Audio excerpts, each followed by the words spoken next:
இன்றே டவுன்லோட் செய்து உங்கள் ஃபேவரட் ஷோக்களை என்ஜாய் பண்ணுங்க. ஏய், ஐயோ எந்திரிமா. என்ன பண்ற? எந்திரி எந்திரி எந்திரி. என்ன இது? ஒண்ணும் இல்ல, எல்லாம் சரியாயிடும். அழக்கூடாது. என்ன அழாத. எல்லாம் கெட்ட கனவா நினைச்சு மறந்துடணும். ஓகே?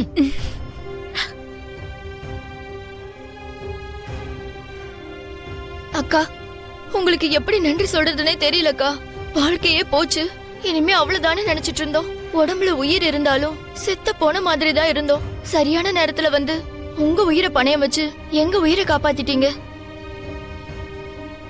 ஆமாங்கா, அந்த பொறுக்கி பசங்களை பார்த்தாலே எவனை பார்த்த மாதிரி இருந்துச்சு. கடவுள் மாதிரி வந்து காப்பாத்திட்டீங்கக்கா. அப்படி பெரிய வார்த்தையெல்லாம் பேசாதீங்க. இந்த உலகத்துல நடக்கிற எல்லாத்துக்கும் ஏதாவது ஒரு காரணம் இருக்கும். எல்லா இடத்துலயும் கடவுள் இருப்பாங்க. இது என்னோட வேலை, நான் அதைத்தான் செஞ்சேன். இது எல்லாத்தையும் தாண்டி தப்பு நடந்தா தட்டி கேட்க போலீஸ் தான் வரணும்னு கிடையாது. தைரியம் இருந்தா போதும். இது என் அம்மா எனக்கு சொல்லி கொடுத்தது. சரி, எல்லாரையும் நல்லபடியா போலீஸ் அவங்க வீட்டுல கொண்டு போய் சேர்த்துருவாங்க. நீங்க எல்லாம் பத்திரமா போயிட்டு வாங்க. ஆனா இதுக்கப்புறம் எதுக்குக்கா உயிரோட இருக்கணும்? ஏன், என்னாச்சு? எப்படியோ இந்நேரம் எல்லாருக்கும் இந்த விஷயம் தெரிஞ்சுக்கும். இதுக்கப்புறம் எங்களை பாக்குறவங்களா சந்தேக புத்தியோட தான் பாப்பாங்க. அதுக்காக செத்துட்டா எல்லாம் சரியா போயிடுமா என்ன? இப்படியே இன்னும் எத்தனை வருஷத்துக்கு தான் பயந்து பயந்து வாழ்வீங்க? ஒரு முறையாவது பிரச்சனையை எதிர்த்து நின்னு ஃபேஸ் பண்ணணும். அப்பதான் ரிசல்ட் என்னன்னு நமக்கு தெரியும்.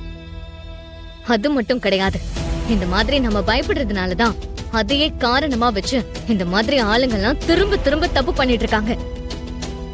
எங்க ஒரு தடவை எதிர்த்து நில்லுங்க பாப்போம். அதுக்கப்புறம் எவனாவது தப்பு பண்றானான்னு பாத்திரலாம்.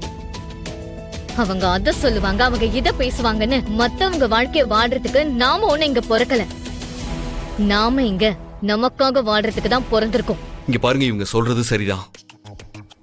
மத்தவங்க சொல்றதுக்காக ஒவ்வொரு விஷயத்திலையும் நாம முடிவெடுக்க ஆரம்பிச்சோன்னு வச்சுக்கோங்க, திரும்பி பார்க்கும்போது நம்ம வாழ்க்கையில நமக்குன்னு எதுவுமே இல்லாம போயிடும்.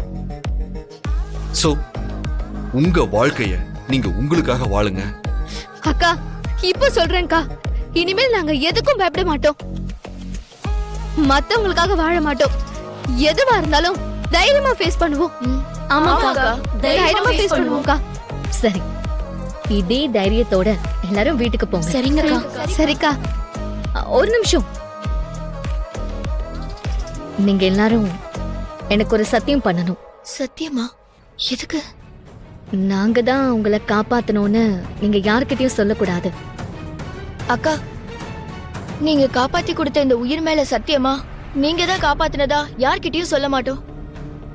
யாராவது கேட்டா அந்த சாமி தான் காப்பாத்துச்சுன்னு சொல்றோம். ம், சரிக்கா, போயிட்டு வரோம். சரி, பார்த்து பத்திரமா போயிட்டு வாங்க. ரொம்ப தேங்க்ஸ்க்கா. இந்த போட்டோ இங்க எடுத்த போட்டோ தான். 28 வருஷத்துக்கு முன்னாடி எடுத்த போட்டோ. இத யார் எடுத்தாங்கன்னு உனக்கு ஏதாவது தெரியுமா? மேடம், எனக்கு வயசே 25 தான். இந்த போட்டோ எடுக்கும்போது நான் பிறந்திருக்கவே மாட்டேன். நாங்களும் தான் பிறக்கல.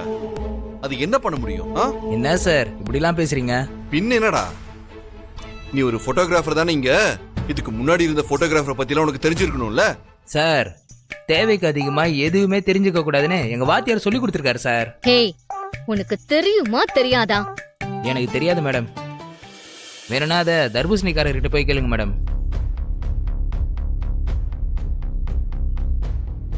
சார், இங்க பாருங்க.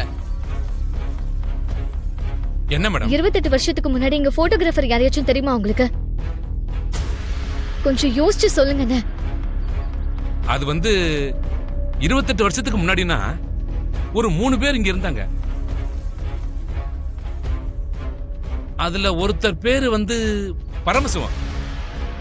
அவர் இப்ப உயிரோட இல்ல. இன்னும் 2 பேர் இருக்காங்க. அவங்க 2 பேரும் அண்ணன் தம்பி. அவங்க பேரு அண்ணே, கொஞ்சம் யோசிச்சு சொல்லுங்கண்ணே. ஒருத்தர் பேரு ராமச்சந்திரன், அவரோட தம்பி பேரு பாண்டியன். அண்ணே, அவங்க இப்போ எங்க இருப்பாங்க? எங்க இருக்காங்கன்னு தெரியல மேடம். ஆனா பாண்டியன் மட்டும் எப்பவாவது இங்க வருவான். சரிங்க, அவங்க நம்பர் இருந்தா சொல்லுங்க, நான் சேவ் பண்ணிக்கிறேன். அவன் நம்பர் என்கிட்ட இல்லையே மேடம். உங்க போன் நம்பர் கொடுத்துட்டு போங்க. அவன் வந்தா நான் உங்களுக்கு போன் பண்ணி சொல்றேன். சரிங்களா சார்? என்னங்க இதுல 2 நம்பர் இருக்கு. ஆ. ஒன்னு மேடம் நம்பர், இன்னொன்னு சார் நம்பர். எப்ப வேணா கூப்பிடுங்க. சரிங்க சார். ஏ ஐலி, இப்ப என் மனசுக்கு எப்படி இருக்குன்னு தெரியுமா? என்னை இங்கேயே இறக்கி விட்டாலும் அப்படியே சந்தோஷத்துல வீட்டுக்கு ஓடியே போயிடுவேன். அப்படி ஒரு எனர்ஜியா இருக்கு. ஆ, அப்படியா? ஆமா. அப்போ பைக்கை நிறுத்திட்டு வீட்டுக்கு இறங்கி ஓடி வாங்க. ஏ ஐலி, நான் சும்மா ஒரு பேச்சுக்கு சொன்னேன். உங்களுக்கு எந்த அளவுக்கு இப்ப சந்தோஷமா இருக்கோ அதே அளவுக்கு எனக்கும் சந்தோஷமா தான் இருக்கு. இப்ப நமக்கு கிடைச்சிருக்கிற இந்த க்ளூவை வச்சு கண்டிப்பா உங்க அப்பாவை கண்டுபிடிச்சிடலாம். ரொம்ப தேங்க்ஸ் ஐலி. நீ மட்டும் இல்லைன்னா இது நடந்திருக்குமான்னு தெரியல. இதுல என்ன இருக்கு? நீங்க என் அம்மா விஷயத்துல எனக்கு ஹெல்ப் பண்ணலையா? அது மாதிரி தான் இதுவும். ஆனா ரொம்ப டைம் எடுத்துக்க கூடாது. அந்த ஸ்டுடியோக்காரர் யாருங்கிற டீட்டெயில சீக்கிரமா கண்டுபிடிக்கணும். ஆமா ஐலி, அவர் மட்டும் கண்டுபிடிச்சோன்னு வையேன், என் அப்பாவை பத்தின விவரம் எல்லாம் கிடைச்சிடும். அதை வச்சு அவரை கண்டுபிடிச்சலான்ற நம்பிக்கை எனக்கு வந்துருச்சு.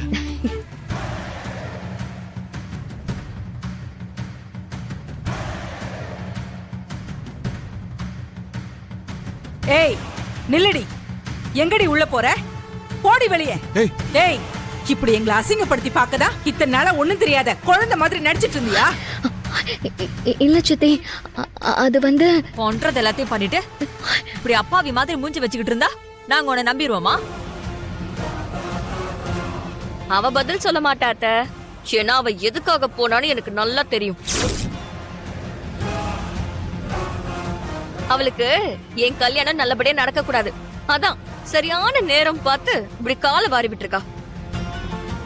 அக்கா, முதல்ல நடந்ததுன்னு தெரிஞ்சுக்காம நீ பேசாத. நீ முதல்ல அவளுக்கு சப்போர்ட் பண்ணி பேசுறத நிறுத்து. ஏய், எதுக்கு எல்லாரையும் திட்டுற? அயலி ஏதாவது முக்கியமான வேலையா போயிட்டு வந்தாலும் வந்திருப்பா. அடடடடா, அந்த முக்கியமான வேலை கரெக்டா இன்னைக்கு தான் இருக்குமா? அவளை கேட்டுதானே எல்லாத்தையும் செஞ்சோம். அவளுக்கு நல்லது செய்ய நினைச்சதுக்கு எங்களுக்கு தண்டனையா? ஏற்கனவே இவங்க அம்மா நம்ம தலையில தூக்கி வச்சுட்டு போன அசிங்கத்தையும் அவமானத்தையும் இன்னும் நம்மளால இறக்கி வைக்கவே முடியல. அதெல்லாம் மறக்கிற மாதிரி இப்பதான் நம்ம ரித்திகாவுக்கு ஒரு நல்ல இடத்துல இருந்து சம்மந்தம் வேற வந்திருக்கு. அத கெடுக்கிற மாதிரி இவ இப்படி பண்ணிக்கிட்டு இருந்தா இவளை என்னதான் பண்றது? மா, அதான் அடிக்கடி சொல்லுவியே, உன் வாழ்க்கை கெடுத்தது அவங்க அம்மானு. என் வாழ்க்கையை இவ கெடுத்துட்டு இருக்கா. ரித்திகா, போது நிறுத்து. நீ வேணா அயலிய உன் கூட பிறந்த அக்காவை நினைக்காம இருக்கலாம். ஆனா இந்த நிமிஷம் வரைக்கும் அயலி உன்னை கூட பிறந்த தங்கச்சியா தான் நினைச்சிட்டு இருக்கா. அத மறந்துடாத. இவ்ளோ பேசுறீங்கல்ல, அப்ப உங்க செல்ல மகளை எங்க போனான்னு கேளுங்க.